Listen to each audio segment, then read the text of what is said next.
ಓಂ ಗಂ ಗಣಪತಾಯೇ ನಮಃ. ಶ್ರೀ ಗುರುದೇವ ರುದ್ರಾಯ ನಮಃ. ಎಲ್ರಿಗೂ ನಮಸ್ಕಾರ ಸ್ನೇಹಿತರೆ, ನಾನು ನಿಮ್ಮ ಪ್ರಕಾಶ್. ಸ್ನೇಹಿತರೆ, ಇಂದು ನಾನು ನಿಮಗೆ ನಮ್ಮ ಮಧ್ಯದಲ್ಲೇ ಅಂದರೆ ನಮ್ಮ ದಾರಿನಲ್ಲೇ ಸಿಗೋ ಒಂದು ಎಕ್ಕದ ಗಿಡದ ಬೇರಿನ ಸಹಾಯದಿಂದ ವಶೀಕರಣ ಮಾಡಿಕೊಳ್ಬೋದು ಅನ್ನೋದ್ರ ಬಗ್ಗೆ ತಿಳಿಸ್ಕೊಡ್ತೀನಿ ಸ್ನೇಹಿತರೆ.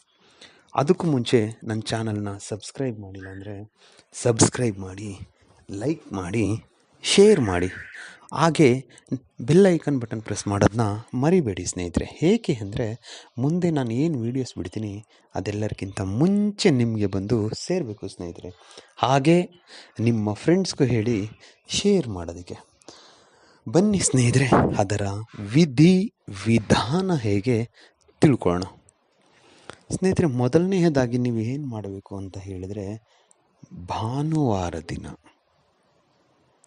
ಇಲ್ಲವೇ ಗುರುವಾರ ದಿನ, ಇವೆರಡರಲ್ಲಿ ಒಂದು ದಿನ ಯಾವಾಗಾದ್ರೂ ಮುಸ್ಸಂಜೆ ಟೈಮಲ್ಲಿ, ಸೂರ್ಯ ಮುಳುಗಿದ ಮೇಲೆ ಎಕ್ಕದ ಗಿಡದ ಹತ್ರ ಹೋಗ್ಬಿಟ್ಟು ಅದರ ಬೇರನ್ನ ತರಬೇಕು ಸ್ನೇಹಿತರೆ. ಸ್ವಲ್ಪ ಮಣ್ಣನ್ನು ಹಗದ್ಬಿಟ್ರೆ ಕೆಳಗಡೆ ಆ ಗಿಡ ತುಂಬ ದೊಡ್ಡದಾಗಿ ಬೆಳೆದಿರುತ್ತೆ. ಅದರದ್ದು ಒಂದು ಸ್ವಲ್ಪ ಬೇರು, ಒಂದು 2 ಅಡಿನೋ 3 ಅಡಿನೋ ಬೇರು ತಂದರೆ ಸಾಕು. ಅದರಲ್ಲೂ ಸ್ನೇಹಿತರೆ, ಬಿಳಿ ಎಕ್ಕದ ಗಿಡದ ಬೇರು ಸಿಕ್ಕಿದರೆ ತುಂಬ ತುಂಬ ತುಂಬ ಶ್ರೇಷ್ಠ ಸ್ನೇಹಿತರೆ. ಅದನ್ನು ತಗೊಂಡು ಬಂದ್ಬಿಟ್ಟು ನೀವು ಏನೂ ಮಾಡಬೇಡಿ, ಒಂದು ಕವರಲ್ಲಿ ಹಾಕಿಟ್ಬಿಡಿ, ಇಲ್ಲ ಪೇಪರಲ್ಲಿ ಸುತ್ತಿಟ್ಬಿಡಿ. ಮರುದಿನ ಅಂದರೆ ಭಾನುವಾರ ತಂದರೆ ಸೋಮವಾರ, ಗುರುವಾರ ತಂದರೆ ಶುಕ್ರವಾರ ಬೆಳಿಗ್ಗೆನೇ ಎದ್ದು ಸ್ನಾನ ಎಲ್ಲ ಮಾಡಿ ನಿಮ್ಮ ದೇವರಿಗೆ ಪೂಜೆ ಮಾಡಿ ಆದ ಮೇಲೆ ಆ ಎಕ್ಕದ ಗಿಡದ ಬೇರು ಏನು ತಂದಿದ್ದೀರೋ ಅದನ್ನು ದೇವರ ಮುಂದೆ ಇಟ್ಟು ಒಂದು ಪ್ಲೇಟಲ್ಲಿ ಹಾಕಿಡಿ, ಇಲ್ಲ ಪೇಪರ್ ಮೇಲಿಡಿ. ಹಿಟ್ಟು ಅದನ್ನು ದೇವ್ರ ಮನೆ ಮುಂದೆ ಇಡೋಕ್ಕೂ ಮುಂಚೆ ನೀಟಾಗಿ ತೊಳ್ಕೊಳ್ಬೇಕು ಸ್ನೇಹಿತರೆ. ಬೇರನ್ನ ತೊಳೆದ್ಬಿಟ್ಟು ತಂದಿರೋ ಪೇಪರೆಲ್ಲ ಬೇರೆ ಪೇಪರ್ಲಿಡಿ, ಇಲ್ಲ ಒಂದು ಪ್ಲೇಟಲ್ಲಿ ಇಟ್ಬಿಡಿ. ಇಟ್ಟು ಅರಿಶಿಣ ಕುಂಕುಮ ಒಂದು ಹೂವು ಏನಾದರೂ ಇಟ್ಟು ಅದಕ್ಕೆ ಪೂಜೆ ಮಾಡಿ ಸಂಕಲ್ಪ ಮಾಡಿ. ಸಂಕಲ್ಪ ಹೇಗೆ ಅಂದರೆ, ನಾನು ಈ ಬೇರನ್ನು ಒಳ್ಳೆ ಕಾರ್ಯಕ್ಕೆ ಯೂಸ್ ಮಾಡ್ತಾ ಇದ್ದೀನಿ. ನನಗೆ ಮನೆಯಲ್ಲಿ ಅತ್ತೆ ಕಾಟ ಇದೆ, ನನ್ನ ಮನೇಲಿ ಸೊಸೆ ಕಾಟ ಇದೆ, ಇಲ್ಲ ನಮ್ಮ ಯಜಮಾನಪ್ಪನ ಕಾಟ ಇದೆ, ಇಲ್ಲ ನಾನು ಪ್ರೀತಿಸಿದ ಹುಡುಗ ಇಲ್ಲ ಹುಡುಗಿ ಇಲ್ಲಿ ಕಾಟ ಇದೆ, ಇಲ್ಲ ಮಾವನ ಕಾಟ ಇದೆ, ಇಲ್ಲ ಅಕ್ಕಂದಿರಾದರೆ ತಮ್ಮ ತುಂಬ ಕಾಟ ಕೊಡ್ತಾನೆ, ಇಲ್ಲ ಅಕ್ಕಂದಿರ ಕಾಟ, ಯಾರು ಬೇಕಿದ್ದರೂ ಮಾಡ್ಬೋದು ಸ್ನೇಹಿತರೆ. ಸೊ ಕಾಟ ಕೊಡ್ತಾರೆ. ಆ ಒಂದು ಕ್ರಿಯೆಗೋಸ್ಕರ ಇದನ್ನು ಯೂಸ್ ಮಾಡ್ತಾ ಇದ್ದೀನಿ, ದಯವಿಟ್ಟು ಒಳ್ಳೇದು ಮಾಡಿಕೊಡಿ ಅಂತ ದೇವತೆಗಳಿಗೆ ನೀವು ಬೇಡಿಕೊಂಡು ಪೂಜೆ ಮಾಡಿ ಆದ ಮೇಲೆ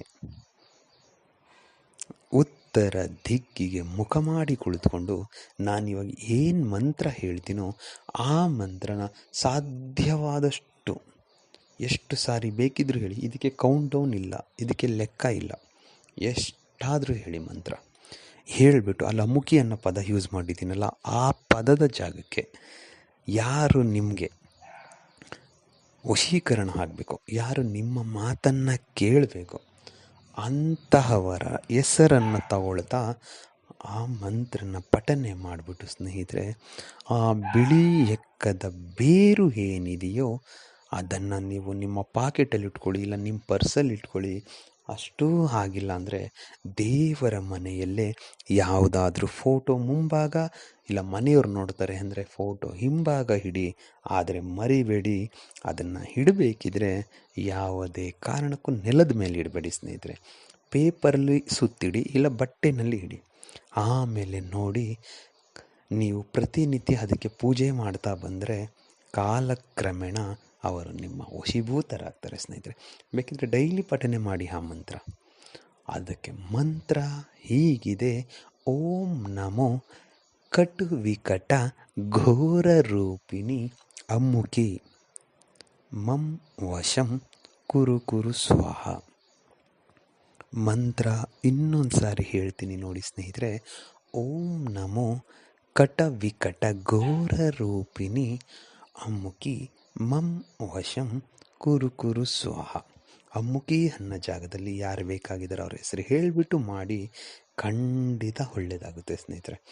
ಬೇರೆ ರೀತಿಯಾದ ಯಾವುದೇ ವಿಡಿಯೋ ಬೇಕು ಅಂದರೂ ಸ್ನೇಹಿತರೆ ನನ್ನ ಡಿಸ್ಕ್ರಿಪ್ಷನ್ ಬಾಕ್ಸಲ್ಲಿ ಮೆಸೇಜ್ ಮಾಡಿ. ಹೇಗೆ ಅಂದರೆ, ನೀವು ಯಾವ ವಿಡಿಯೋ ಹೇಳ್ತೀರೋ ಆ ವಿಡಿಯೋನ ಮುಂದೆ ನಾನು ಬಿಡ್ತೀನಿ ಸ್ನೇಹಿತರೆ. ನಮಸ್ಕಾರ ಸ್ನೇಹಿತರೆ.